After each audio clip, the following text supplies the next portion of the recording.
भूल कर भी इस दिशा में नहीं सोना चाहिए। हमेशा से सिर्फ हम इतना जानते हैं कि कभी भी उत्तर या पश्चिम दिशा में सर कर कर नहीं सोना चाहिए, हमेशा पूर्व या दक्षिण में सर कर कर सोना चाहिए। किंतु इसके अलावा एक जोन ऐसा है, शायद ही आपको पता होगा, कि अगर उस दिशा में आप अपने घर का बेड डाल देते हैं, बेड तो छोड़िए, अगर आप कंटिन्यू वहां पर बैठना शुरू करते हैं तो आप धीरे धीरे उस फैमिली से डिस्पोज होना शुरू हो जाते हैं, क्योंकि ये विसर्जन का एक जोन होता है।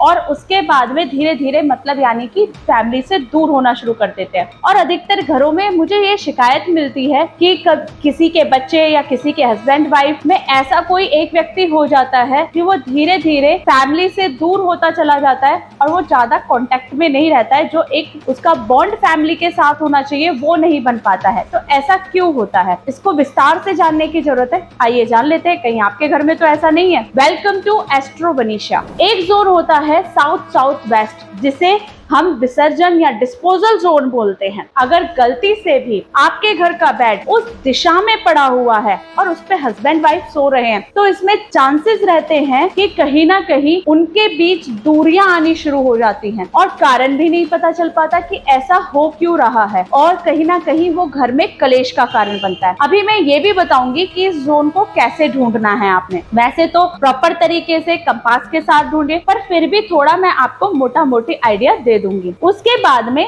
आता है कि अगर वहां पर बच्चा बैठकर पढ़ रहा है या बच्चा कंटिन्यू उस जोन में बैठ रहा है या सो रहा है, किसी अकेले का भी बेड वहां पर पड़ा हुआ है, तो वहां पर भी प्रॉब्लम क्रिएट होती है। वो बच्चा जो भी वहां उस जोन में बैठेगा वो धीरे धीरे फैमिली से दूर जाने लगता है, या उसका माइंडसेट ही इस तरीके का हो जाता है और फैमिली वाले समझ भी नहीं पाते हैं कि इसका कारण क्या है। बच्चा वहां पे बैठ के पढ़ाई भी नहीं कर पाएगा, धीरे धीरे वो भी वहां से डिस्पोज होने लगेगा, यानी कि दूर होने लगेगा। तो एक बात आप समझ लीजिए कि जो आपको पता है कि एक साउथ वेस्ट डायरेक्शन और एक साउथ डायरेक्शन होती है, यानी कि हिंदी में बोले तो दक्षिण और पश्चिम के बीच की जो दिशा होती है वो दक्षिण पश्चिम दिशा होती है। और दक्षिण पश्चिम से लेकर दक्षिण के बीच में एक जोन आता है जिसको हम दक्षिण दक्षिण पश्चिम बोलते हैं, यानी कि साउथ साउथ वेस्ट बोलते हैं। बस यहीं पर आपका बेड नहीं होना चाहिए। कभी कभी गलती कहाँ हो जाती है घरों में कि हमेशा हम सुनते आए हैं कि दक्षिण का कमरा सोने के लिए बड़ा अच्छा होता है, किंतु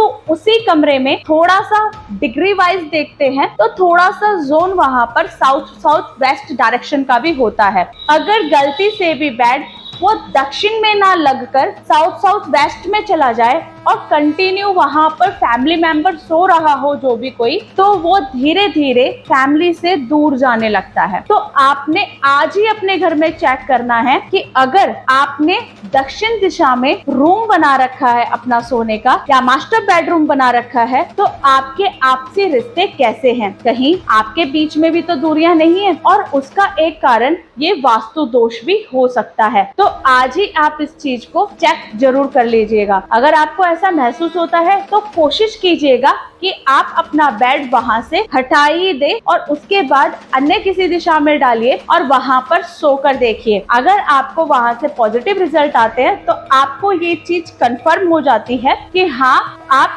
गलत दिशा में ही सो रहे थे। और खासकर बच्चों को तो वहां पर बैठने भी नहीं देना है आपने।